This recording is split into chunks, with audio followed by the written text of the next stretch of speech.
उत्तर प्रदेश ने पिछले 7 वर्ष में प्रधानमंत्री मोदी जी के मार्गदर्शन में, उनके यशस्वी नेतृत्व में जिन ऊंचाइयों को प्राप्त किया है वे अभूतपूर्व हैं, अविस्मरणीय हैं, अनुकरणीय हैं। विपक्षी सदस्यों से मैं कहूंगा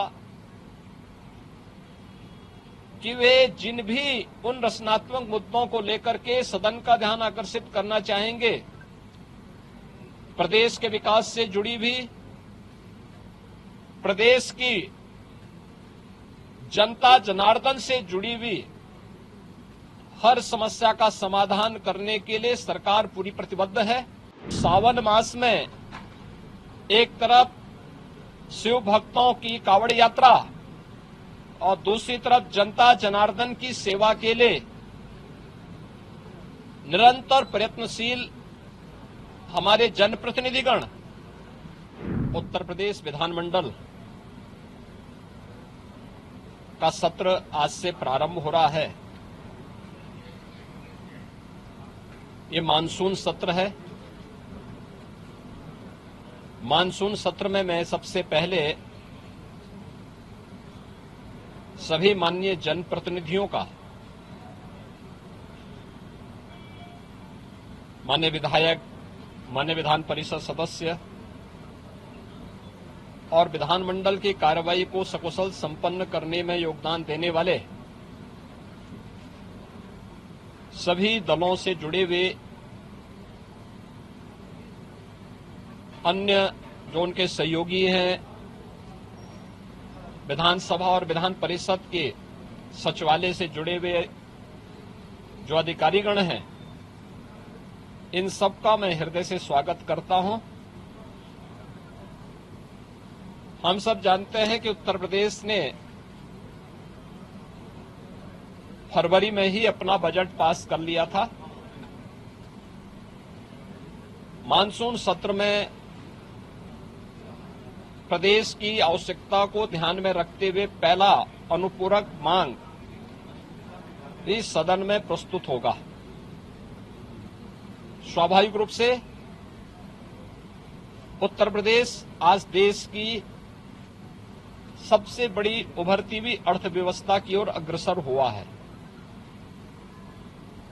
और यही कारण है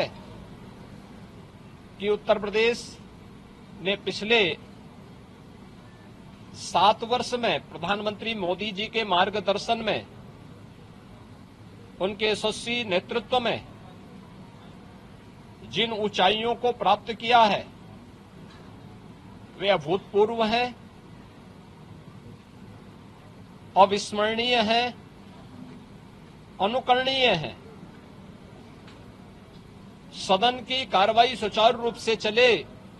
और उत्तर प्रदेश के इस विकास में सभी माननीय सदस्यों का, वे सत्ता पक्ष हो या विपक्ष हो, सभी का योगदान मिल सके, इसके लिए मैं सभी माननीय जनप्रतिनिधियों का आह्वान करूंगा और खासतौर पर विपक्षी सदस्यों से मैं कहूंगा कि वे जिन भी उन रचनात्मक मुद्दों को लेकर के सदन का ध्यान आकर्षित करना चाहेंगे, प्रदेश के विकास से जुड़ी भी, प्रदेश की जनता जनार्दन से जुड़ी हुई हर समस्या का समाधान करने के लिए सरकार पूरी प्रतिबद्ध है। सदन का मंच उस चर्चा का, परिचर्चा का विषय बने, इसके लिए हम लोग पूरी तैयारी के साथ, मेरे सहयोगीगण उसका जवाब देंगे। सरकार इसका जवाब देने के लिए पूरी तत्परता के साथ वहां पर उपस्थित रहेगी। सदन की कार्रवाई सुचारू रूप से चल सके, विधायी कार्य सकुशल संपन्न हो सके, इसके लिए माननीय सदन से जो भी माननीय सदस्यगण हैं, उन सब से मैं अपील करूंगा कि वे सभी अपना सकारात्मक योगदान मानसून सत्र के सुचारू संपन्न करने में अपना योगदान देंगे। इसके लिए आज से प्रारंभ हो रहे मानसून सत्र में मेरी सभी माननीय सदस्यों से अपील होगी, मैं एक बार फिर से मानसून सत्र के प्रारंभ होने के अवसर पर सभी अपने माननीय सदस्यों का जो इस सदन के कार्यक्रम में भाग लेने के लिए आए हैं, वैसे भी यह देवादिदेव महादेव का पावन मास सावन मास है और सावन मास में बड़े पैमाने पर हमारे जो शिव भक्त हैं वे सभी शिव भक्त इस पूरे मास में इस कार्यक्रम के साथ जुड़े हुए हैं। तो सावन मास में एक तरफ शिव भक्तों की कावड़ यात्रा और दूसरी तरफ जनता जनार्दन की सेवा के लिए निरंतर प्रयत्नशील हमारे जनप्रतिनिधिगण उनसे जुड़े हुए मुद्दों को लेकर के, प्रदेश के विकास से जुड़े हुए मुद्दों को लेकर के, प्रदेश के जुड़ी हुई किसी समस्या को लेकर के सदन के मंच पर जो भी पटल पर जो भी बातें उनके द्वारा रखी जाएंगी, उन मुद्दों पर एक सकारात्मक बहस के लिए सरकार पूरी तैयारी के साथ है। और मुझे पूरा विश्वास है कि मानसून सत्र को यहां पर प्रदेश के विकास, जन कल्याण से जुड़े हुए अनुपूरक मांगों को एक सार्थक चर्चा का विषय बना करके हम उसे व्यवस्थित रूप से आगे बढ़ाने में अपना योगदान देंगे। आज के इस अवसर पर एक बार फिर से मानसून सत्र के प्रारंभ में सभी माननीय सदस्यों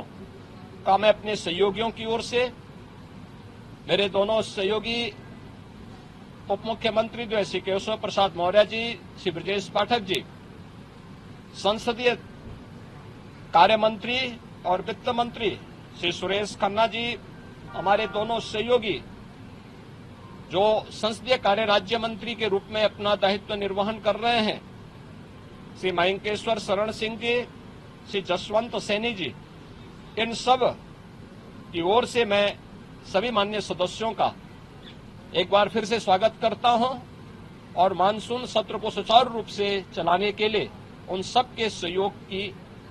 अपेक्षा और आकांक्षा रखता हूं। For more of such videos, do like, share and subscribe to ET Now Swadesh.